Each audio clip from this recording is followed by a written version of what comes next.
हर हर महादेव सभी को। आज हम शिव पुराण विद्येश्वर संहिता अध्याय 11 पढ़ेंगे, जिसमें हम शिवलिंग की स्थापना कैसे स्थापित करना चाहिए और किस किस विधि के द्वारा स्थापित करना चाहिए हम उसको जानेंगे। आइए शुरू करते हैं गणेश वंदना से। वक्रतुंड महाकाय सूर्यकोटि समप्रभा निर्विघ्न कुरु मे देव सर्वकार्येषु सर्वदा। तो इसका शीर्षक है शिवलिंग की स्थापना, उसका लक्षण और पूजन की विधि का वर्णन तथा शिव पद की प्राप्ति कराने वाले सत्कर्मों का विवेचन। ऋषियों ने पूछा, सूत जी, शिवलिंग की स्थापना कैसे करनी चाहिए, उसका लक्षण क्या है तथा उसकी पूजा कैसे करनी चाहिए, किस देश काल में करनी चाहिए और किस द्रव्य के द्वारा उसका निर्माण होना चाहिए। द्रव्य मतलब वस्तु, किस वस्तु के द्वारा उसका निर्माण होना चाहिए। सूत जी ने कहा, महर्षियों, मैं तुम लोगों के लिए इस विषय का वर्णन करता हूँ, ध्यान देकर सुनो और समझो। अनुकूल एवं शुभ समय में किसी पवित्र तीर्थ नदी में आदि के तट पर अपनी रुचि के अनुसार ऐसी जगह शिवलिंग की स्थापना करनी चाहिए जहां नित्य पूजन हो सके। पार्थिव द्रव्य से, पार्थिव मतलब पृथ्वी से उत्पन्न हुआ, तो पृथ्वी से उत्पन्न हुआ द्रव्य क्या है? मिट्टी। तो पार्थिव द्रव्य से, जलमय द्रव्य से अथवा तेजस पदार्थ से अपनी रुचि के अनुसार कल्पोक्त लक्षणों से युक्त शिवलिंग का निर्माण करके उसकी पूजा करने से उपासक को उस पूजन का पूरा फल प्राप्त होता है। कल्पोक्त मतलब जो भी रिचुअल्स में पढ़ाया गया, जो भी रिचुअल्स हैं, जो भी लिखा गया उस रिचुअल्स को फॉलो करना। संपूर्ण शुभ लक्षणों से युक्त शिवलिंग की यदि पूजा की जाए तो वह तत्काल पूजा का फल देने वाला होता है। यदि चल प्रतिष्ठा करनी हो तो इसके लिए छोटा सा शिवलिंग अथवा विग्रह श्रेष्ठ माना जाता है, और यदि अचल प्रतिष्ठा करनी हो तो स्थूल शिवलिंग अथवा विग्रह अच्छा माना गया है। मतलब कि ये जो चल प्रतिष्ठा है, अचल प्रतिष्ठा है, ये एक अनुष्ठान से रिलेटेड है कि भी अनुष्ठान करना है तो।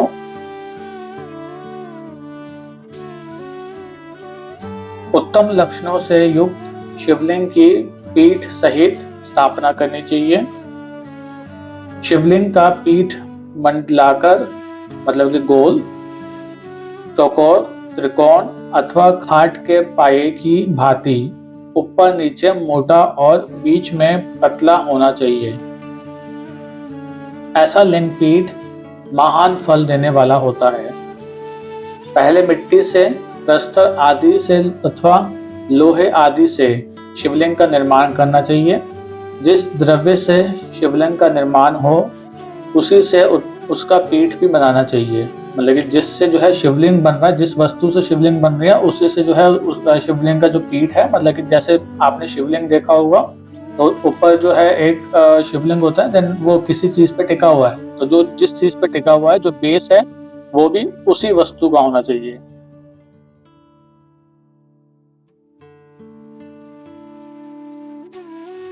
तो जिस द्रव्य से, मतलब जिस वस्तु से शिवलिंग का निर्माण हुआ है उसी से उसका जो बेस है वही बनना चाहिए। यही स्थावर शिवलिंग की विशेष बात है। चर, शिवलिंग में भी लिंग और पीठ का एक ही उपादान होना चाहिए, किंतु बाण लिंग के लिए यह नियम नहीं है। लिंग की लंबाई निर्माणकर्ता या स्थापना करने वाले यजमान के 12 अंगुल के बराबर होनी चाहिए। जब लिंग की शिवलिंग का जब निर्माण कर रहे हो, जब बना रहे हो, तो आपकी 12 उंगली के बराबर वो शिवलिंग होना चाहिए। ऐसे ही शिवलिंग को उत्तम कहा गया है। इससे कम लंबाई हो तो फल में कमी आ जाती है, अधिक हो तो कोई दोष की बात नहीं है। लेकिन 12 अंगुल से अगर कम है तो जो फल प्राप्ति होती है उससे कम कम होती है, लेकिन हाँ अगर उससे ज्यादा है तो कोई दिक्कत वाली बात नहीं होगी। चरलिंग में भी वैसा ही नियम है। चरलिंग में मतलब ये एक तरह का शिवलिंग का ही प्रकार है, मतलब कि जो अस्थाई है। उसकी लंबाई कम से कम करता के 1 अंगुल के बराबर होनी चाहिए। उससे छोटा होने पर अल्प फल मिलता है, किंतु उससे अधिक होना दोष की बात नहीं है। यजमान को चाहिए कि वह पहले शिल्प शास्त्र के अनुसार एक विमान या देवालय बनवाए। देवालय मतलब मंदिर बनवाए। जो शास्त्र हैं हमारे उसके द्वारा ही, उसके अंतर्गत ही आप जो है रहते हुए जो है एक मंदिर बनवाए जो देवगणों की मूर्तियों से अलंकृत हो। अलंकृत का मतलब यहाँ पर है जिसे सजाया हो, लाइक ऑर्नामेंट से सजाया हो। उसका गर्भगृह बहुत ही सुंदर, सुदृढ़ और दर्पण के समान स्वच्छ हो। उसे 9 प्रकार के रत्नों से विभूषित किया गया हो। उसमें पूर्व एवं पश्चिम दिशा में 2 मुख्य द्वार हो जहां शिवलिंग की स्थापना करनी हो।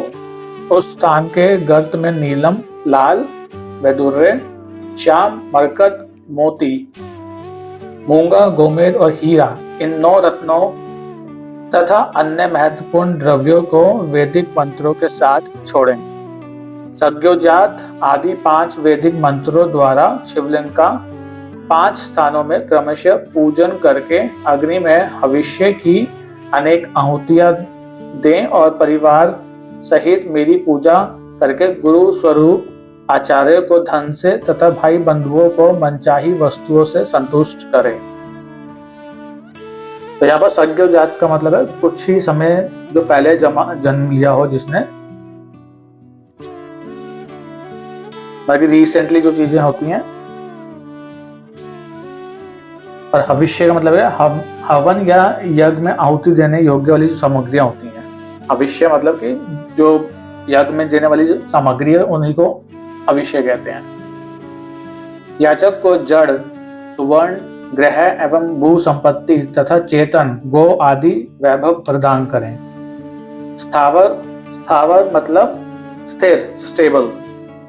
जंगम मतलब जो चल नहीं सकता, जो चल सकता है, मूवेबल। बाकी जो स्टेबल है और जो मूवेबल है, सभी जीवों को यत्न पूर्वक संतुष्ट करके एवं गड्ढे में सुवर्ण तथा 9 प्रकार के रत्न भरकर सज्ञोजातादि वैदिक मंत्रों का उच्चारण करके परम कल्याणकारी महादेव जी का ध्यान करें। तत्पश्चात नाद घोष से युक्त महामंत्र ओंकार का उच्चारण करके उक्त गड्ढे में शिवलिंग की स्थापना करके उसे पीठ से संयुक्त करें।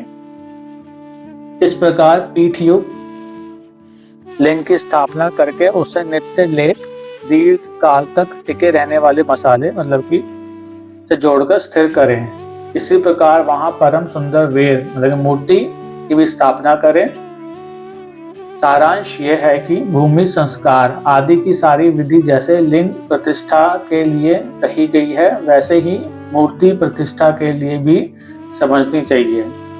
अंतर इतना ही है कि लिंग प्रतिष्ठा के लिए प्रणव मंत्र के उच्चारण का विधान है, मतलब कि ओम उच्चारण का विधान है, परंतु वेद प्रतिष्ठा पंचाक्षर मंत्र करना चाहिए, मतलब कि नमः शिवाय। नमः शिवाय पंचाक्षर मंत्र में आता है। षडाक्षरी मंत्र होता है ओम नमः शिवाय। जहां लिंग की प्रतिष्ठा हुई है वहां भी उत्सव के लिए बाहर सवारी निकालने आदि के निमित्त वेद मतलब मूर्ति को रखना आवश्यक है। वेद को बाहर से भी लिया जा सकता है, उसे गुरुजनों से ग्रहण करें। ब्रह्मा वेद वही लेने योग्य है जो साधु पुरुषों द्वारा पूजित हो। जो साधु पुरुषों द्वारा जो पूजित है उन्हीं ब्राह्मण से जो है आपको मूर्ति लेनी चाहिए। इस प्रकार लिंग में और वेद में भी की हुई महादेव जी की पूजा शिव पद प्रदान करने वाली होती है। स्थावर और जंग में के भेद से लिंग भी 2 प्रकार का कहा गया है। वृक्ष लता आदि को स्थावर लिंग कहते हैं और कृमि कीट आदि को जंगम लिंग कहते हैं। स्थावर लिंग की सींचने आदि के द्वारा सेवा करनी चाहिए और जंगम लिंग को आहार एवं जल आदि देकर तृप्त करना चाहिए। तो जंगम मतलब कि जो मूवेबल होता है, और जो इमूवेबल होता है उसको वृक्ष लता आदि को स्थावर लिंग के लिए लिंग कहते हैं, मतलब कि कृमि कीट आदि को जंगम। तो स्थावर लिंग जो है उसको आप सींचने आदि द्वारा सेवा करनी चाहिए, और जंगम मतलब कि जो मूवेबल लिंग होता है उसको आहार जल देकर भी तृप्त करना उचित रहता है। उन स्थावर जंगम जीवों को सुख पहुंचाने में अनुरुक्त होना भगवान शिव की पूजन है, ऐसा विद्वान पुरुष मानते हैं। यो चराचर जीवों को ही भगवान शंकर के प्रतीक मानकर उनका पूजन करना चाहिए। इस तरह महालिंग की स्थापना करके विविध उपचारों द्वारा उसका पूजन करें। अपनी शक्ति के अनुसार नित्य पूजा करनी चाहिए तथा देवालय के पास ध्वजारोपण आदि करना चाहिए, मतलब कि मंदिर के पास फ्लैग होस्टिंग करनी चाहिए। शिवलिंग साक्षात शिव का पद प्रदान करने वाला है, अथवा चर लिंग में षोडशोपचारों द्वारा, मतलब षोडशोपचार मतलब 16 उपचारों द्वारा यथोचित रीति से क्रमशः पूजन करे। यह पूजन भी शिव पद प्रदान करने वाला है। आवाहन, आसन, अर्घ, पाद, पाघांग, आचमन, अभ्यंग पूर्वक स्नान, मतलब पूरा आपको जो है पूरा स्नान करना होता है। वस्त्र एवं यज्ञोपवीत पवित्र, गंध, पुष्प, धूप, दीप, नैवेद्य, तांबूल समर्पण, निराजन, नमस्कार और विसर्जन, ये 16 उपचार हैं। निराजन का यहाँ पर मतलब होता है आरती करना होता है। यज्ञोपवीत का होता है यज्ञ के योग्य होने वाला। अभ्यांग पूर्वक शरीर की विधि विधान से जो है स्नान होता है वो। पाक मतलब कि पैर धोने के लिए जो जल रखा जाता है।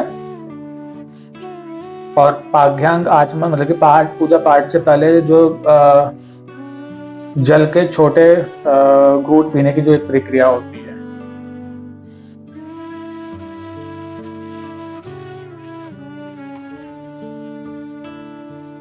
अथवा अर्घ्य से लेकर नैवेद्य तक विधिवत पूजन करें। अभिषेक, नैवेद्य, नमस्कार और तर्पण, ये सब यथाशक्ति नित्य करें। यथाशक्ति मतलब कि जितना आप केपेबल हो। इस तरह किया हुआ शिव का पूजन शिव पद की प्राप्ति कराने वाला होता है। अथवा किसी मनुष्य के द्वारा स्थापित शिवलिंग में, ऋषियों द्वारा स्थापित शिवलिंग में, देवताओं द्वारा स्थापित शिवलिंग में, अपने आप प्रकट हुए शंभु लिंग में तथा अपने द्वारा नूतन स्थापित हुए शिवलिंग में भी उपचार समर्पण पूर्वक जैसे पूजन करने से या पूजन की सामग्री देने से भी मनुष्य ऊपर जो कुछ कहा गया है वह सारा फल प्राप्त कर लेता है। क्रमशः परिक्रमा और नमस्कार करने से भी शिवलिंग शिव पद की प्राप्ति कराने वाला होता है। यदि नियम पूर्वक शिवलिंग का दर्शन मात्र कर लिया जाए तो वह भी कल्याणप्रद होता है। मिट्टी, आटा, गाय के गोबर, फूल, कनेर, पुष्प, फल, गुड़, मक्खन, भस्म अथवा अन्न से भी अपनी रुचि के अनुसार शिवलिंग बनाकर तदनुसार उसका पूजन करें। अथवा प्रतिदिन 10,000 प्रणव मंत्र का जाप करे। प्रणव मतलब ओम मंत्र का जाप करे एवरी डे 10,000। अथवा दोनों संध्याओं के समय एक एक सहस्त्र प्रणव का जप किया करे। मतलब कि दोनों संध्याओं में जो होता है एक एक सहस्त्र मतलब कि 1,000 प्रणव मंत्र का जप किया करे। ये क्रम भी शिव पद की प्राप्ति कराने वाला है, ऐसा जानना चाहिए। जब काल में मकारांत प्रणव का उच्चारण मन की शुद्धि करने वाला होता है। समाधि में मानसिक जप का विधान है अथवा अन्य सब समय भी उपांशु जप ही करना चाहिए। नाद और बिंदु से युक्त ओंकार के उच्चारण को विद्वान पुरुष समान प्रणव कहते हैं।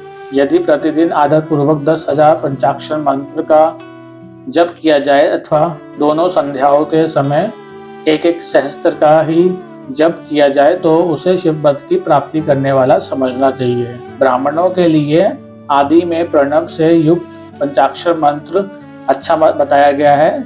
कलश से किया हुआ स्नान, मंत्र की दीक्षा, मातृकाओं का न्यास, सत्य से पवित्र अंतःकरण वाला ब्राह्मण तथा ज्ञानी गुरु, इन सबको उत्तम माना गया है। द्विजों के लिए नमः शिवाय के उच्चारण का विधान है। द्विजे त्रो के लिए अंत में नमः पद के प्रयोग की विधि है, अर्थात वे शिवाय नमः इस मंत्र का उच्चारण करें। स्त्रियों के लिए भी कहीं कहीं विधि पूर्वक नमोवंत उच्चारण का ही विधान है, अर्थात वे भी शिवाय नमः का ही जप करें। कोई ऋषि ब्राह्मण की स्त्रियों के लिए नमः पूर्वक शिवाय के जप की अनुमति देते हैं, अर्थात वे नमः शिवाय का जप करें। पंचाक्षर मंत्र का 5 करोड़ जप करके मनुष्य भगवान सदाशिव के समान हो जाता है। 1, 2, 3 अथवा 4 करोड़ का जप करने से क्रमशः ब्रह्मा, विष्णु, रुद्र तथा महेश्वर का पद प्राप्त होता है।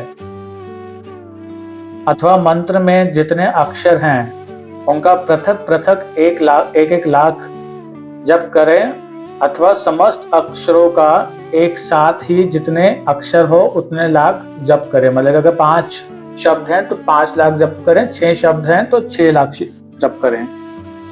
इस तरह के जप को शिव पद की प्राप्ति कराने वाला समझना चाहिए।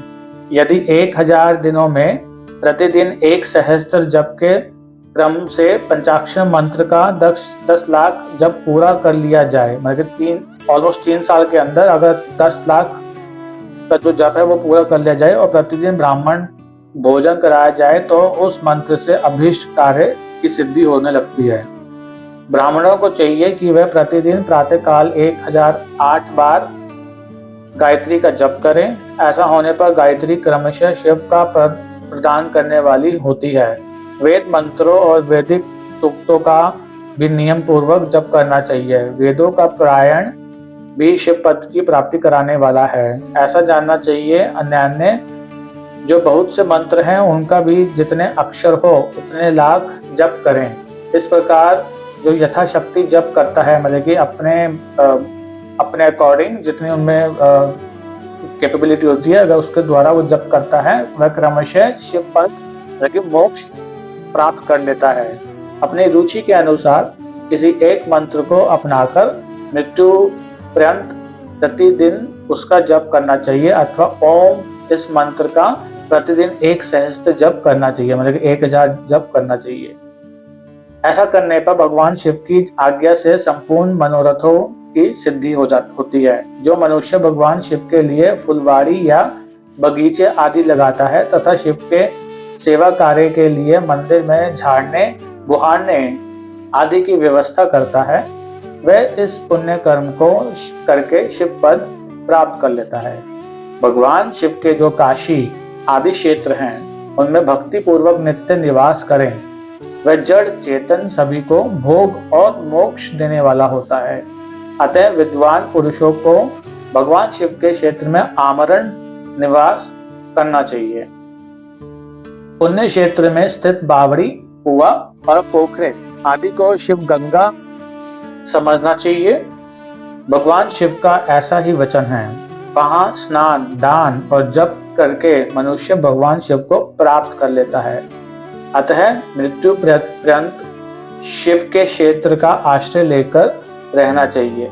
जो शिव के क्षेत्र में अपने किसी मृत संबंधी का दाह, दशहा, मासिक श्राद्ध, सपिंडीकरण अथवा वार्षिक श्राद्ध करता है, अथवा कभी भी शिव के क्षेत्र में अपने पितरों को पिंड दान देता है, वह तत्काल सब पापों से मुक्त हो जाता है और अंत में शिव पद पाता है। अथवा शिव के क्षेत्र में 7, 5, 3 या एक ही रात निवास कर लें।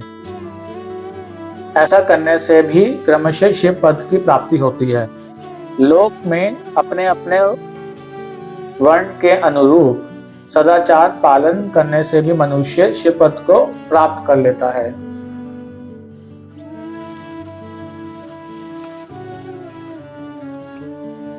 वर्णानुकूल आचरण से तथा भक्ति भाव से वह अपने सत्कर्म का अतिशय फल पाता है।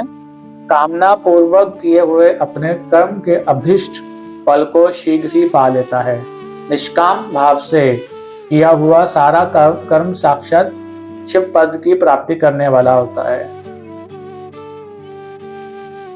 दिन के 3 विभाग होते हैं, प्रातः, मध्याह्न और सायंकाल। इन तीनों में क्रमशः एक एक प्रकार के कर्म का संपादन किया जाता है। प्रातः काल को शास्त्र विहित नित्यम कर्म के अनुष्ठान का समय जानना चाहिए। मध्य काल को सकाम कर्म के लिए उपयोगी है तथा सायकाल शांति कर्म के उपयुक्त है, ऐसा जानना चाहिए। इसी प्रकार रात्रि में भी समय का विभाजन किया गया है। रात के 4 प्रहरों में से जो बीच के 2 प्रहर हैं उन्हें निश्चित काल कहा गया है। विशेषतः उसी काल में की हुई भगवान शिव की पूजा अभीष्ट फल को देने वाली होती है। ऐसा जानकर कर्म करने वाला मनुष्य यथो फल का भागी होता है। तो जो 4 प्रहर है, देखिए फर्स्ट प्रहर आपका स्टार्ट होता है 6 साढ़े 6 से लेकर 9 साढ़े 9 के बीच का होता है। जो दूसरा प्रहर जो स्टार्ट होगा वो रात को 9 साढ़े 9 से लेकर सुबह के 12:30 मतलब कि मध्य रात्रि जो होता है, मिड नाइट जिसको हम बोलते हैं, 12:30 तक होगा। जो थर्ड स्टार्ट होगा वो होगा 12:30 से लेकर 3:30 तक रात में जो होगा। और लास्ट वाला जो फोर्थ होता है वो होता है सुबह 3:30 से लेकर 6:30 के बीच वाला। तो बीच के 2 जो बोले मतलब कि 9:30 से लेकर 3:30 के बीच में, तो रात के 9:30 से लेकर सुबह के 3:30, जब हम कह लो कि ये रात ही होती है 3:30 तक अगर जो शिव की पूजा करता है तो उसको उत्तम फल की प्राप्ति होती है। और 3:30 से 6:30 का जो होता है वो ब्रह्म मुहूर्त भी माना गया है। अपने अपने अधिकार के अनुसार ऊपर कहे गए किसी भी क्रम के द्वारा शिवाराधन करने वाला पुरुष यदि सदाचारी है और पाप से डरता है तो वह उन कर्मों का पूरा फल अवश्य प्राप्त कर लेता है। मतलब कि आपको सदाचारी रहना है, आपको बुरे काम नहीं करना है। ये नहीं हो सकता कि आप बुरा काम कर रहे हो, ये सब ऊपर के जितने भी चीजें बताई गई हैं आप उसको पूरा कर रहे हो, स्टिल आपको जो है आपको कर्मों का फल मिलेगा। नहीं, ऐसा नहीं होता। कर्मों का फल मिलेगा बट वो फिर बुरे कर्मों का फल बुरा ही होता है। ऋषियों ने कहा, सूत जी, उन्हें क्षेत्र कौन कौन से हैं जिनका आश्रय लेकर सभी स्त्री पुरुष शिव पद प्राप्त कर ले, ये हमें संक्षेप में बताइए। तो यहाँ पर अध्याय 11 समाप्त होता है। कल हम जानेंगे कि वो कौन कौन से क्षेत्र हैं जहाँ पर स्त्री पुरुष जो है आश्रय लेकर शिव पद को प्राप्त कर सकते हैं। हर हर महादेव, जय शिव शंकर।